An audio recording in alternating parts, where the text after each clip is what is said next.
يوميات الواد بتاع المانيا بيزود نمبر 9. بعد الحمد لله ما ربنا تملي الخطوبة على خير، رجعنا اسكندرية تاني علشان كان في حاجات كتيرة جدا مستنياني واللي لازم اخلصها كلها قبل ما ارجع المانيا. ده غير اني كنت عاوز اقضي اكبر وقت ممكن مع اهلي وخطيبتي، خصوصا واني مش هشوفهم تاني غير كمان سنة. وزي ما انتوا شايفين لما رجعت اسكندرية بدأ دور التعب اللي بيجيلي كل مرة بتجمع فيها مع اهلي. المشكلة مش في ان الاجازة صغيرة وان مفيش وقت للتعب، المشكلة اني لما بتعب بهيس، واي حد بكل سهولة يعرف يكستراكت مني اعترافات اكسكلوسيف.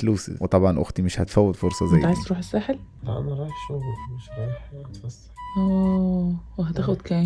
اللي انا همشي وهبعت لك عربية تجيبك بكرة. طب هتديني فلوس منها؟ تتعب عينيا.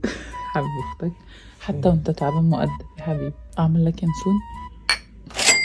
وطبعا ما كانش ينفع استسلم للتعب، خصوصا وان النهارده يوم مهم جدا بالنسبه لي. النهارده هنزل انا وخطيبتي في اول ديت لينا. ايوه زي ما سمعت كده، ده سلو بلدنا. احنا ما عندناش بنات بتنزل ديت غير بعد الخطوبه، وبصراحه بشوف ان ده السيكونس الطبيعي الصحي للعلاقه، انك لما بنت تعجبك بتروح تاخد بيرميشن من اهلها علشان تتعرفوا على بعض، ولما يوافقوا ويدوك الجرين لايت تبقى تتكلم معاها علشان تتعرفوا على بعض اكتر. وده بيخلي الموضوع يمشي سموث من غير تشتيت ولا تأنيب ضمير، وكمان بيخليك تركز اكتر في انك تتاكد هل الشخص ده مناسب فعلا ولا لا. مشكلتنا بس دلوقتي ان كل حاجه بقت بتتعمل ابسايد داون، كل حاجه بالمشقلب. عموما صدقني الحاجه اللي بتبدا بما لا يرضي الله نهايتها هتكون بما لا يرضيك. ولو كنت فعلا طالب العفاف ومش غرضك تلعب ببنات الناس، اطمن وما تخافش، انت ليك حق عند ربنا انه يعينك. انت اصلا جدع وتستاهل انك تتبسط بكل خطوه في الجواز. اعرف بس ان انت مش بتسابق حد ولا مطلوب منك تثبت حاجه لحد. كل حاجه بتبقى احلى بكتير لما بتيجي في وقتها. خليك انت بس مكمل في سعيك وان شاء الله ربنا هيرضيك. تعالوا بقى نرجع للعيله اللي دماغها تعبانه دي واللي سايبين العيال كلها معايا رغم انهم عارفين اني عيان وممكن اعديهم كلهم. بس احنا عيله لا تؤمن بالعزل الصحي، ما عندناش الكلام ده.